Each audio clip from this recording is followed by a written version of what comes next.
Hello, everyone. This is Dorie Clark, and we're here with our weekly Newsweek interview show, Better, where we talk to fascinating entrepreneurs, executives, authors, and more about their strategies that can help all of us improve the quality of our lives. And this week's guest is Gil Winch. He is the author of a book called Winning with Underdogs. He may look familiar to you because this is a first for Better. We previously, earlier this summer, had his wonderful identical twin, Guy Winch, on the show. So if you haven't seen that, please go back into the archives on my YouTube channel or Newsweek's YouTube channel. You can check out that great conversation talking about emotional first aid and how to get over heartbreak, which are Guy's topics. But today, we're going to be talking with Gil about creative hiring strategies.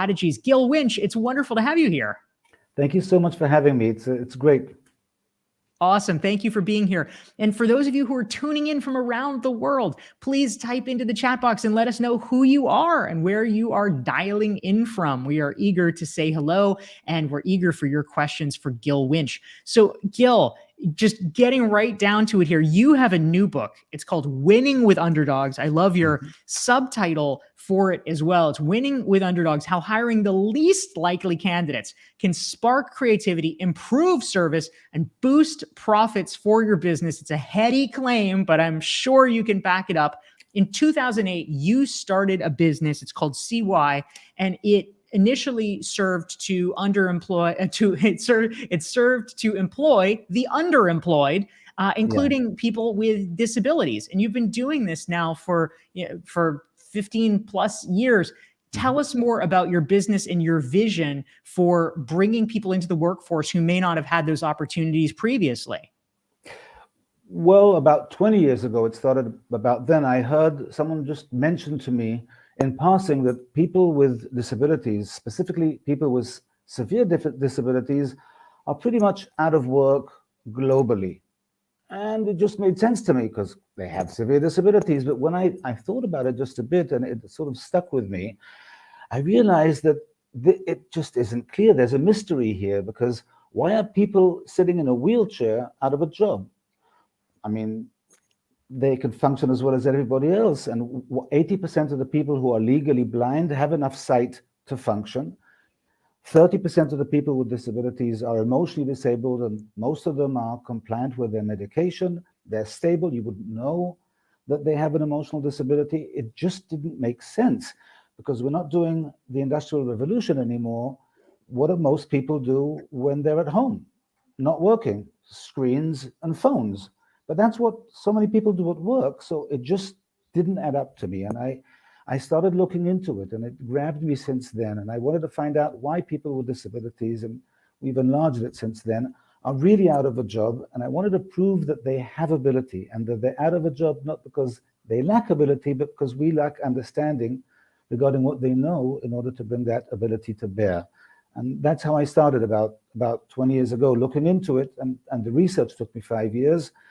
And then I wanted to actually prove that people with severe disabilities, other people, marginalized people can all reach regular productivity for regular wages if we provide them what they need. And in order to build a showcase to prove it, I opened CY, which was at the beginning 100% managed and staffed by people with severe disabilities. But nowadays, it's about 2/3 of the employees and managers are severely disabled. Most of them had never worked before. And the rest of the company are other employment underdogs, people who can't really find a place elsewhere. And we're a free market company, but that's what we consist of. That is fantastic. Thank you for sharing that. We're here with Gil Winch. He is the author of the new book, Winning with Underdogs. And we're here to talk about creative hiring strategies, a particularly relevant topic during this great resignation situation here. We also want to say hi to some of our great friends tuning in from around the world. We've got a LinkedIn friend from Vancouver. Rita Marie is back from Ireland. We have Franny in Colorado. Ihuaku is here from Houston. Nancy's in Boston. Peter's in Edinburgh. Zalima's from Mexico. Jonathan's tuning in from Costa Rica. We have a LinkedIn friend from New York City. Prashant is in Mumbai. Lee is in South Carolina. And we have a LinkedIn friend from Krakow. And Michael is here from New Orleans. We love having all of you. And please type your questions for Gil Winch into the chat box. We're talking about creative hiring strategies and how we can tap the full potential of every employee in these times when it's actually really hard, frankly, to hire talented people. We need them. So we're going to figure out how to do it. Now, Gil, a question I have for you. This is, we always love some juicy red meat controversy here. Something that you mentioned in your book is that DEI, diversity, equity, and inclusion, is corporate America's biggest con job. What do you mean by that, and what is the antidote to that? Well, to be truthful, diversity, equity, and inclusion is supposed to be a platform and a way to let everybody into the job market. Now, I'll just give you 2 examples of why what goes on with DE&I and the reports are just showing us the wrong way. Nearly 10% of adults in the US are ex-cons, and they are more than 5 times more unemployed than regular people, and they really, really need a job. I'm talking about ex-cons, people who already paid a price if they needed to or not, and now they just want a job, and we're not hiring them. And try to find one diversity report that actually mentions how many ex-cons work for the company. We're talking about 10% of the adults in the States. That's a huge group we're totally ignoring in our diversity reports. People with disabilities are 15% of every population. And show me the business that actually knows and manages how many people with disabilities they actually employ. Is it around 15%? Is it 10 or 12%? I don't think so. And so that's 10% of the population. This is 15% of the population. Let's talk about the equity part of it just for a second. The global gender wage parity is 34%, but in the States it's close to 20%. And one of the reasons would be that out of the largest companies in America, most of them haven't even bothered to do a gender parity audit in the past 5 years. But they will have conventions about the power of gender and the importance of gender. And that's quite a simple audit to do. You just press a few buttons and you'll get results. So there's an awful lot of lip service when it comes to diversity. It's better than it used to be, but we're still so far from where we need to be in order that our workplaces do represent the true color and build-up of our communities, which they currently do not at all. Yeah, really good point. We're here with Gil Winch. We're talking about creative hiring strategies, and he's the author of the new book, Winning with Underdogs. And we also want to say hi. We have great friends tuning in and joining us from around the world. Hello to Jessica in Florida. Maria's in London. Alicia is back from Berkeley. Patricia is here from Stockton, California. Hey, Patricia. Rena's here from South Florida. Paolo is in Brazil. Phaedra is in Atlanta. Zeke is in South Texas. Welcome back, Zeke. Marcos is from Canada, and Adedoyan is back from Nigeria. So glad to have all of you. We love our worldwide audience, and we have some great questions coming in. Keep them coming. We're going to turn to them soon. But first, I had a question, Gil. I was curious about the reverse screening process that you've created. What do you mean by reverse screening, and how does this work? Well, the minute we started, we found out that if we want to interview people and to see their real potential, we can't go about it in the traditional way.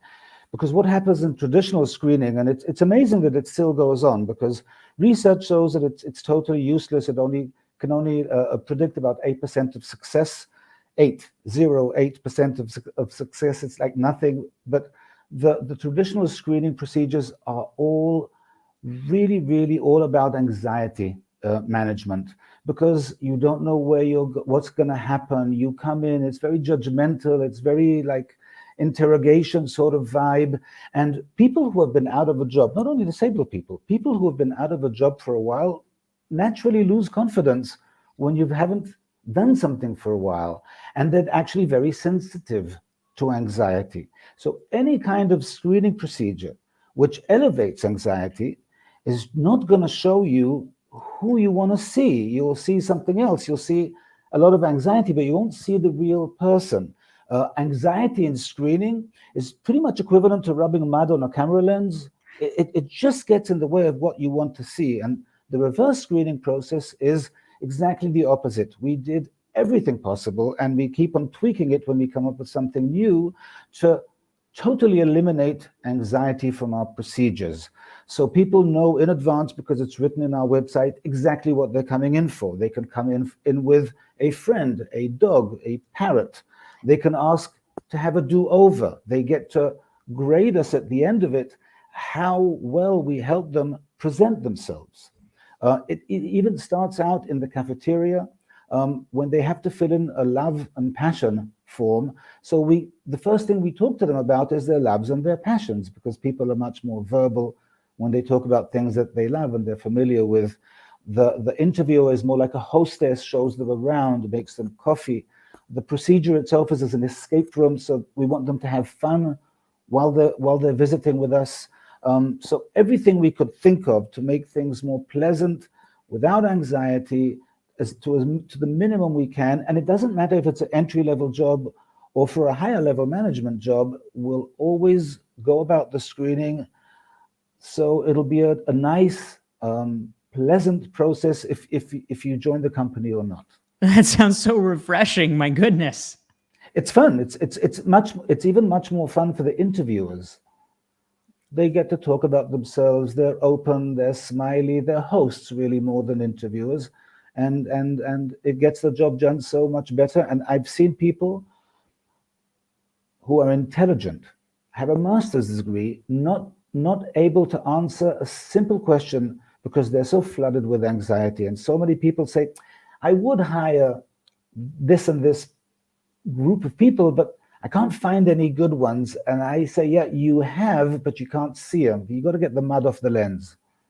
I think that's a really good point, and quite relevant. I was at the doctor's office yesterday and they had to take my blood pressure twice because the first time apparently I got nervous, so it was way too high. High, And yeah. then they took it again a second time and I was a little more calm, and it was much more normal. So yeah, I think in different ways we all experience variations of that with new environments, and they're grabbing my forearm. So I love that. That's great. And I see a great comment came in here. Good for you, Ilma, making use of our conversation here on LinkedIn. I am a senior healthcare recruiter at Signet Health. If anyone is looking for an assignment, reach out to me and I'll help you get a job. Well, that sounds incredibly useful. So since you're putting it out there, Ilma, thank you. Feel free to reach out to Ilma if you are an underdog looking for a great position. I'd love to see that. And a great question, Gil, came in from our friend Adnan in Turkey. And he wants to know, does diversity include giving equal opportunity to older generations as well? Is this something that you've worked on, or do you have thoughts about age discrimination or how to make sure that older workers are able to give their full potential at work? We had, just a couple of weeks ago, we had a new employee join us. The first time they ever worked, but they were 70. They're 70, and they joined us then, because they have ability and they want to use it. And I see diversity in a very simple, straightforward manner. We have communities, we live in them.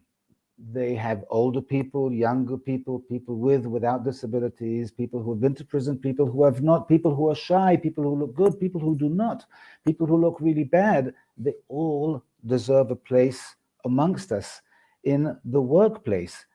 That's what we evolved to do for millions of years. We have provided within a tribe, even before we were Homo sapiens. And a tribe can be big or small. You can have people you're friendly with, people you fight with, but you're always needed, you're always cared for, and you always have a place in this tribe. And I believe that everyone should have a place in the workforce. The more people have a place in the workforce, the stronger the economy. So I don't care what the age of the person is. I just care about their ability and their motivation to work. And the rest is totally irrelevant to me unless they're too young and there are laws against it. But other than that, I think everybody should enjoy a chance. It doesn't matter, age, looks, color, beliefs, gender, religion. It's all irrelevant. We're all people. That's fantastic. We are here with Gil Winch. You can learn more about him and his work at gilwinch.com. He's the author of the new book, Winning with Underdogs. And this is Dorie Clark. This is your weekly Newsweek interview show, Better. We're here every Thursday at noon Eastern, 9 Pacific. 5 p.m. in London. We love having all of you here. And if you're enjoying the conversation, hit the like and share button so that your friends can benefit from this conversation with Gil as well. And we want to say hi to some of our great friends who are joining us from everywhere across the world. We love having all of you. Lelaine is here from California. Eugenia is here from Costa Rica. Julie's in Raleigh. Javed is from Pakistan. We've got Courtney from the Philippines. Paulo is in Brazil. Ahmed is in Egypt. Francinaldo is in Brazil. Andrew's in Florida. Aaron is in Las Vegas. And Franciscus is in Poland. And welcome to Christine from Rochester and Sushma in India. Thank you for being here. And a great question, Gil, came in from our friend Prashant. And he is curious he's talking about build versus buy. So I guess the framing he's using is training someone up from inside a company or recruiting somebody from outside. And he says, he thinks that oftentimes we're more willing to take risks if you're bringing in someone from outside as compared to raising somebody up and training them within the organization. So I'd love to hear your thoughts about that. And also in general, I know that you've actually pointed to some of the deficiencies in the training process for new employees in a typical corporate environment. Can you talk about that and what you feel that people should be doing differently? If I remember it after I answer the first one, but yeah, I'll do my best here. Thank First of all, you. it's a great question, and I'm really all about training and growing people from within, because I've discovered every time pretty much that if you give people a chance and you let them grow and prove themselves and grow into a position, the amount of loyalty they will have to you, to the company, to the people that gave them a chance is so much bigger than someone you just paid to come and work for you, because the minute they get, look what's happening in the tech industry. You can't pay enough anymore. You can't find enough people. You can't pay them enough. It's getting totally ludicrous, the amount of money being offered to people who are just out of college, don't really know life experience at all, just because they can't find people. And part of the reason I wrote Winning with Underdogs is that there's so much talent around us that we're not looking at. I read a while back that Europe has problems because there are not enough truck drivers to move stuff around.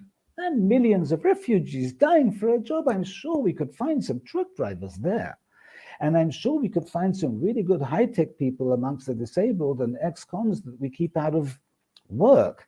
So I am really pro giving people a chance and helping them grow into the position, and not buying it from the outside, because you get less loyalty, and the more you pay, the easier it is for the talent just to move over to where they get paid more eventually. So I'm totally for growing from the inside, and you can also grow them the way you want and according to your own culture.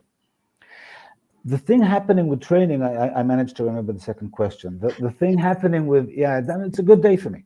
The thing happening with the training is that training is nowadays pretty much run according to the convenience of the trainers and the company, not according to the convenience of the trainees. And I'll try and give you a few examples. If a course takes, whatever course, if a course takes a month, the idea that you will find 20 people so identical that you can put them in the class at the same day and they will all achieve the same standard you want after 30 days is science fiction. Really, that just doesn't happen. Some will be bored, some will be undertrained, and it's just because it's convenient for the trainers to know when things end so they can start again, but it's totally irrelevant for the trainees.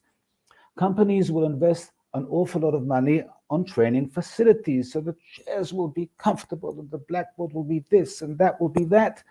They will put nearly no thought into the emotional needs of the trainees. And one of the emotional needs of the trainees is to get confident at what the job you're about to do. So a very important metric in training, building and designing training, is building and designing trainees' confidence as training goes along. That means you need a few throwaway exercises which they can do. You need to show them how they improved, keep earlier things so you can show them how they improved. You need to actually put a lot of thought in how you make people not only a professional in what they can do, but also in how they feel.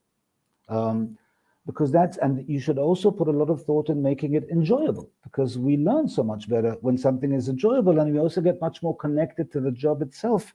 Nowadays, I've heard of so many companies start training with 15 people and end it with 3 or 4 or 5. We lost them along the way because lots of stuff we talked about was irrelevant. I'll just give you one example. There's so many training materials where the first hour is the build-up organizational chart of the company. I don't know the company. I don't even know the guy standing in front of me. I couldn't care what the organizational chart of the company is. I just want to know a bit about my job and the small department I'm going to be in. Talk to me about that in a couple of months. That'll be fine. So there's all sorts of irrelevant stuff there, and training does need to be looked at a bit differently.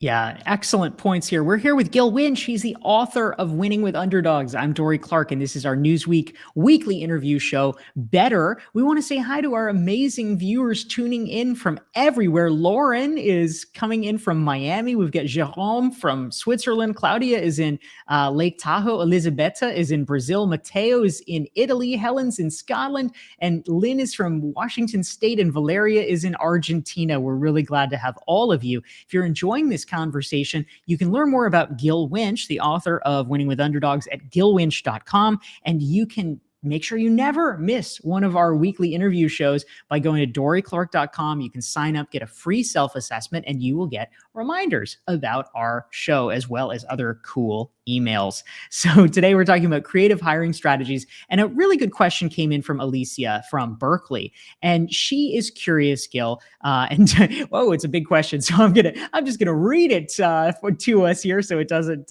eat your face, but it's a great question. And she says, it requires highly skilled people, often clinicians, to create psychological safety and thoughtful accommodations for disabled people and people with neurodivergence due to trauma. How do you propose training management to cultivate the skills required to provide this? She's curious, can a regular manager actually do this appropriately? What are your thoughts, Gil? Well, that's a great question.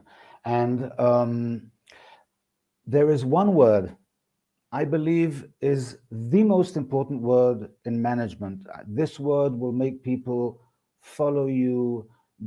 They'll be engaged with you. They'll give you everything they have to give. The funny thing about this word is that you will not find one research paper, as far as I could look, even mentioning it.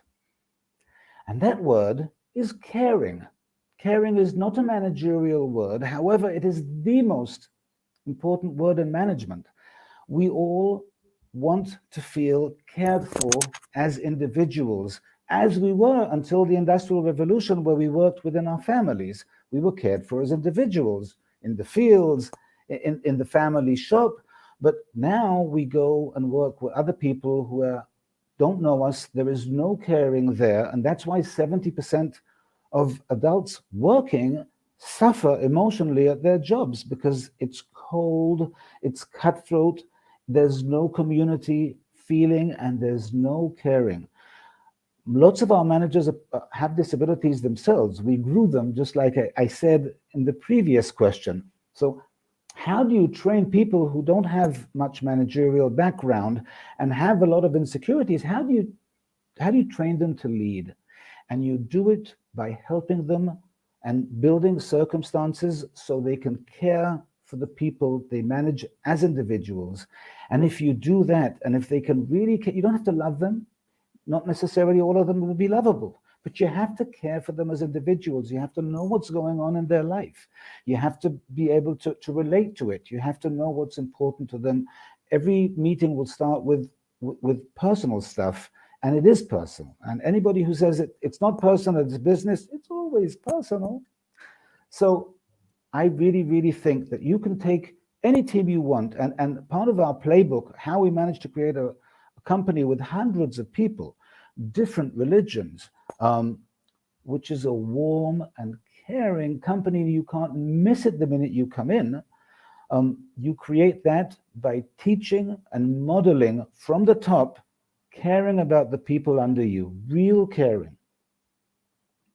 Fantastic. We're here with Gil Winch. He's the author of Winning with Underdogs. We want to say hi to Doreen, who's joining us from Ohio. We've got a LinkedIn friend from Montreal. Andrew's in Singapore. Kathy's in New York City. Kokila's in Sri Lanka. Masood's in Karachi. Ilma is in Virginia. And Patricia is in Italy.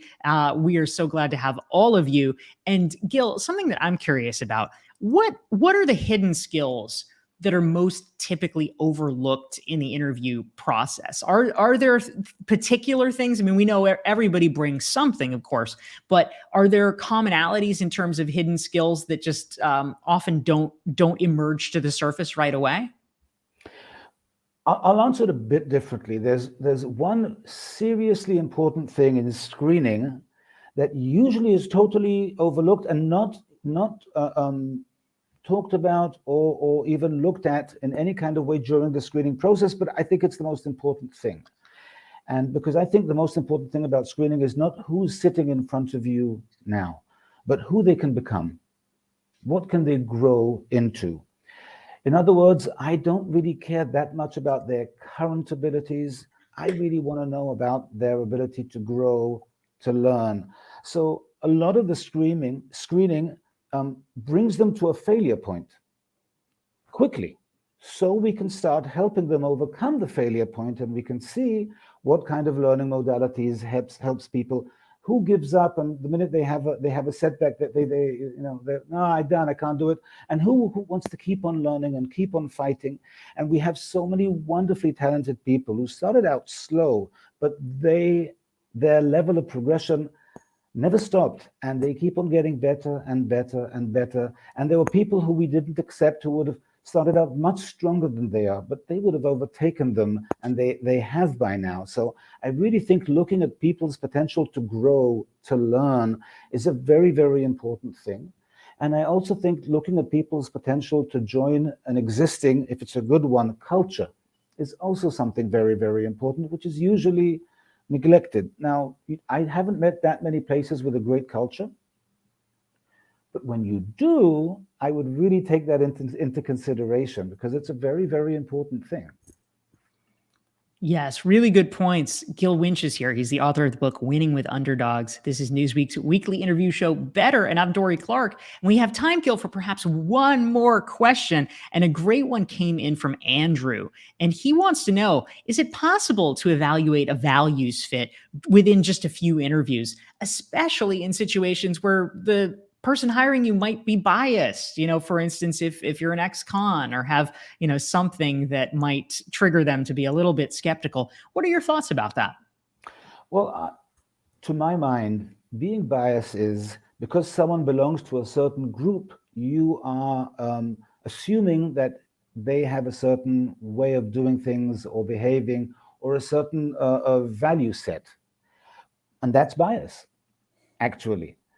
I think that if you're interviewing someone, regardless of the group they come from, there will always be people in that group who are great for you. And your only job is to see if that specific ex-con or ex-felon or disabled person or whatever is one of those people who can fit your needs. And that's the way you should look at it. And the minute you say, yeah, he's an ex-con, so I don't know what to do about the whole trust issue, and I think so many people do untrustworthy things, and they've never been to prison, so that doesn't really help you out over there. I think the whole diversity thing, the whole anti-bias thing, is to look at the person sitting in front of you and trying to see who they are as a person, regardless of what group they hail from or what their background has been. Look at what they can do, or can they do for you? Can they grow with you? And are they a good fit for how you would like your company to be, or your department, or whatever it is that's there. And just remind yourself, there'll be a lot of people from that certain population that will be a great fit. You just have to see if this one is one of them. Excellent advice. This is Dorie Clark with Newsweek's Better weekly interview show. And our guest this week has been Gil Winch. You should all get his awesome new book. It's called Winning With Underdogs, and it can help you figure out how to tap the best talent in a tight talent market that we're in now. So Gil Winch, thank you so much for joining us. Thank you so much for having me. I really had a great time. Thank you. Thank you, and we'll see you all next week.